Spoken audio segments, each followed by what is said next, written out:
Like myself, the Eighth Circuit model of human consciousness was also born in 1977. Given birth to in Dr. Timothy Leary's book Exopsychology, which was the second of 5 books later known as the Future History series, and the first to officially define the Eighth Circuit model in detailed scientific terms. The full title of the book is Exopsychology, a manual for the use of the human nervous system according to the instructions of the manufacturers. Dr. Leary obviously saw the Eighth Circuit model as a practical, hands-on approach to psychology that anyone can make use of and benefit from. At an easy-to-read 130 pages, Leary begins this work by describing how the Eighth Circuit model was derived from compiling the works from many other sciences, those being neurology, ethology, neurochemistry, psychopharmacology, astronautics, astrophysics, genetics, neurogenetics, nuclear physics, and neurophysics. If there was one book that should be read in order to fully grasp the Eighth Circuit model, it would be this one, or its 1994 update known as Infopsychology. On July 1st, 1994, Infopsychology, a manual for the use of the human nervous system according to the instructions of the manufacturers, and a navigational guide for piloting the evolution of the human individual, was published.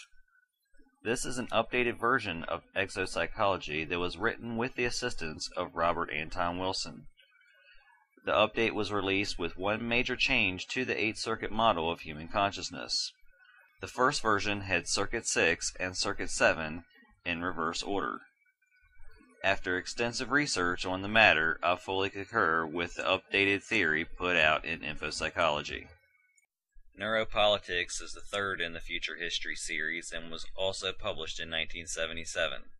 The first version of this book was written between 1973 and 1976 when Dr. Leary was in prison. Indeed, several chapters were composed during solitary confinement. In this release, Dr. Leary explores the role of the dissident philosopher and offers a multitude of brilliant observations on our political past, present, and especially our future. Dr. Leary's 1991 book, The Game of Life, is part 4 of his Future History series. This book categorizes Leary's own philosophies into the scientific occult world of Aleister Crowley and the Tarot. Leary begins with evolution and the works of Charles Darwin, along with Mendeleev and his classification of chemical elements, along with neurological thoughts of the nervous system, DNA, synaptic connections, the I Ching, and Hindu mythology. Highly regarding Aleister Crowley's work in his Book of Thoth and his own tarot deck, he understands that Crowley was on a similar path, only using different language. One chapter is dedicated to each tarot card, allotting it its own intelligence in the chain of evolutionary process. Leary does expand the set, giving it 24 major cards instead of the standard 22. In 1996, Dr. Leary published The Intelligence Agents, which was a work of social, moral, religious, and scientific satire, including articles by and about people who are changing the meaning of freedom all over the world. This is the 5th and final volume of Dr. Leary's Future History series. What follows here is one of the short articles from The Intelligence Agents that stood out as one of my favorites, and is called The Outcasts by Frank Herbert. In pre-selected human beings from each gene pool, neural circuits have been activated, usually without their awareness, which are designed to fabricate future realities, future gene pools. These individuals are genetically templated to live much of their time in the future. They are, to this extent, alienated from current hive realities. Some agents who are unaware of their genetic assignment feel antagonizingly out of step. Some are shunned and even locked up by the gene pools they serve. Those who are lucky enough to recognize their post-human genetic cast attain a level of great prescience and humorous insight. They understand that they are time travelers, literally walking around in past civilizations. A most entertaining and effective role to play. While they have little power to change the ripples of history or the waves of evolution, they can surf them with increasing skill. Such evolutionary agents are best described as outcasts. They are cast out, thrown forward, pushed up above and beyond contemporary hive realities. As evolution accelerates, there are more and more evolutionary agents emerging. We are now learning to identify these outcasts and benefit from their contributions to the species. To complete the Future History series, I will now go back and touch on the first book in the series, which was called What Does Woman Want? Like every book in the series, this psychedelic sci-fi novel used the ideas of the Eighth Circuit model of human consciousness, as well as many of Leary's other theories. Written in prison in the years after his 1973 arrest, Timothy Leary published his first and only novel, What Does Woman Want?, in 1976. Founding the one-off publishing house 88 Books with his then wife, Leary published the book in a limited run of 5,000 copies. Coincidentally, my copy is number 88. Posing as science fiction, or as Leary calls it in the opening pages, science faction, Woman is mostly a sequel to Leary's 1993 autobiography, Confessions of a Hope Fiend.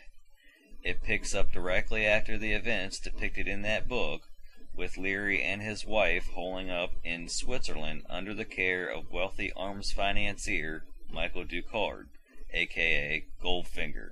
Only the names have been changed to protect the guilty, and Leary himself poses as Tim Leary, an acid assassin sent to Earth to help us primates advance up the chains of consciousness.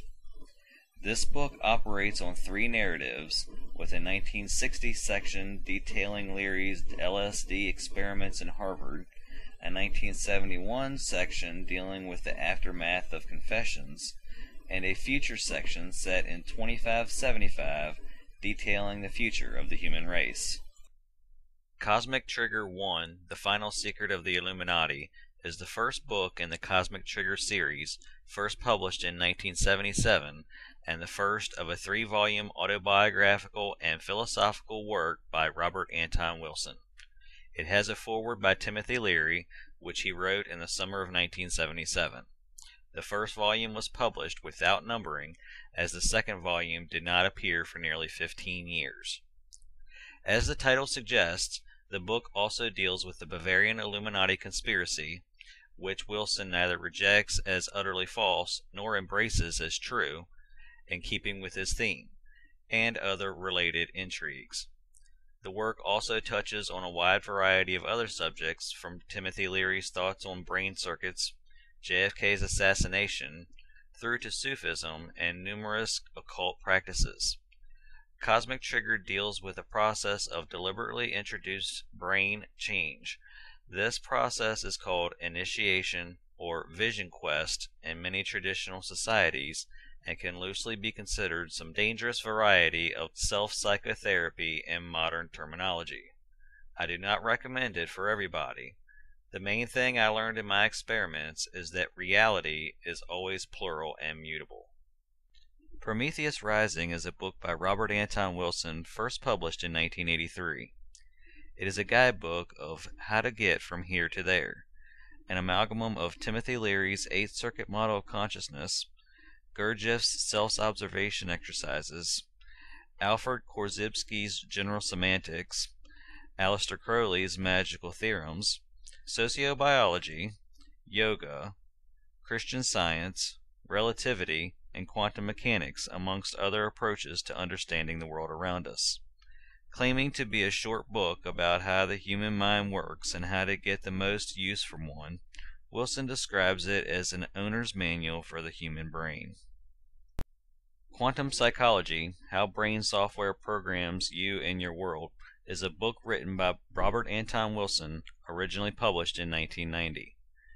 Some consider Quantum Psychology a follow-up to Wilson's earlier volume, Prometheus Rising, mainly for the presence of practical exercises to demonstrate its concepts at the end of each chapter, this time intended for groups rather than a lone reader. It focuses primarily on the metaphysical and epistemological problems of Aristotelian reasoning and its use in everyday language, covering E' and how it addresses many of the semantic and resulting perceptual spooks that common language lets in. It also covers, in a way that doesn't end up as discontinuous as it might sound, psychosomatic healing and a possible explanation for it, non-local effects in quantum physics, Bell's theorem, and the theories of David Bohm, as well as a brief recap of the Timothy Leary Eightfold Theory of Human Consciousness, which Prometheus Rising covers in much greater detail. Here is a brief quote from this piece. Throughout human history, thoughts, values, and behaviors have been colored by language and the prevailing view of the universe. With the advent of quantum mechanics, relativity, non-Euclidean geometries, non-Aristotelian logic, and general semantics, the scientific view of the world has changed dramatically from just a few decades ago.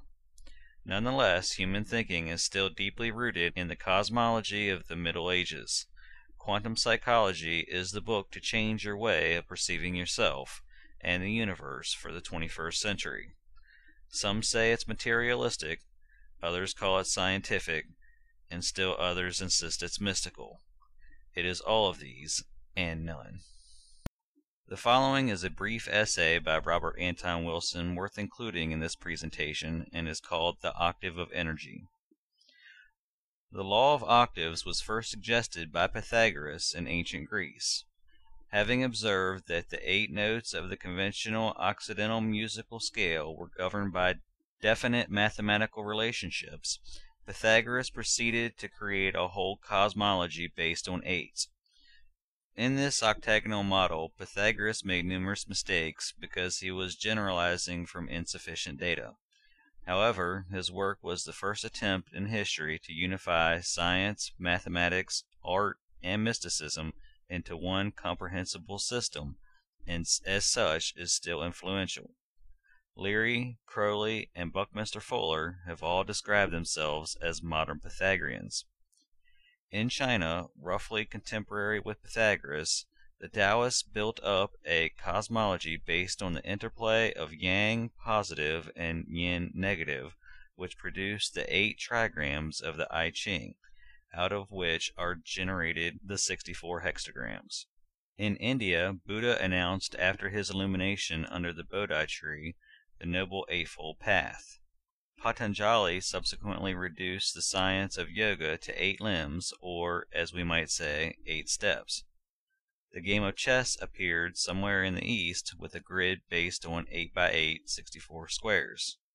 Kepler discovered the laws of planetary motion serendipitously while trying to make the planets fit into the Pythagorean octave. In the 1860s, English chemist John Newland showed that all the chemical elements fall into 8 families. Since Pythagorean mysticism was unfashionable at the time, Newland was literally laughed at and rejected by the Royal Chemical Society. In the 1870s, with much more detail than Newland, the Russian chemist Mendeleev proved once and for all that the elements do, indeed, fall into 8 families.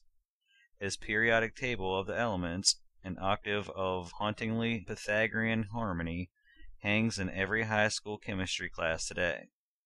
The Royal Society later apologized to Newland and gave him a gold medal. Nikola Tesla invented the alternating current generator, which unleashed the modern technological revolution after a series of visions in which, among other things, Tesla saw that everything in the universe obeys the law of octaves. Modern geneticists have found that the DNA-RNA dialogue, the molecular information system governing life and evolution, is transmitted by 64 8x8 codons. R. Buckminster Fuller, in his synergetic energetic geometry, which he claims is the coordinate system of the universe, reduces all phenomena to geometric energetic constructs based on the tetrahedron, the octatruss, and the coupler.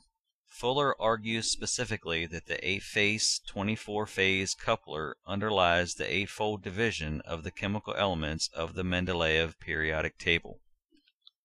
In 1973, unaware of Fuller's coupler, which I called to his attention later, Dr. Leary began to divide his 8 circuits into a 24-stage periodic table of evolution. Leary also began attempting to correlate this with the periodic table of elements in chemistry. The 8 families of elements are alkalis, alkalines, borons, carbons, nitrogens, oxygens, halogens, and noble gases. The first 4 families, Leary argues, are terrestrial, that is, they are heavy and tend to fall to Earth. The second 4 families are extraterrestrial, that is, they tend to float off into space. Similarly, he says, the first 4 circuits of the nervous system are terrestrial. Their function is to control survival and reproduction at the bottom of the 4,000-mile gravity well in which we presently live. The second 4 circuits, then, are extraterrestrial. They will come into full play only when we live normally in zero gravity, in free space. Angel Tech is a book written by Antero Ali and published in 1986. Angel Tech is a guide for the realization of the multidimensional self. The great neurological scripts of the past are synthesized and modernized for our day. Tarot, Kabbalah, alchemy, the Hindu chakra system, and more are all made accessible and understandable. Angel Tech is, in its own words, a survival manual for fallen angels who are through with their frozen responses to the nightmares around us. Several sentences later, it instructs us to fly higher and plant both feet on the ground. The title is somewhat deceptive also because Angel Tech isn't about angels per se, at least not the kind painted by artists and described in the Bible. To once again quote the text, an angel is a being of light. Tech comes from techne, meaning art or skill. Angel Tech is the art of being light. We are, in essence, beings of light. The 8-Circuit Brain, Navigational Studies for the Energetic Body, was published in 2009 and was also written by Antero Ali. This book advances the material in Ali's groundbreaking first book, Angel Tech, a compendium of techniques and practical applications of Dr. Timothy Leary's 8-Circuit Brain model for intelligence increase. After 20-plus years of research and experimentation, Antero's earlier findings have been significantly updated and enriched in this new body of work. It includes a comprehensive 8-week course of study and practice, the author's neurological autobiography of outside shocks and hedonic upgrades, a forum featuring Ali's responses to questions from former students, accounts of his in-depth encounters with Christopher S. Hyatt and Robert Anton Wilson, and much, much more. In conclusion, I'd simply like to say this. There are good drugs and there are bad drugs. If you avoid the bad drugs and use the good ones wisely, you will most likely find yourself in a much more satisfying place in life. This concludes my presentation on the 8-fold model of human psychology called How to Operate Your Mind. Thank you.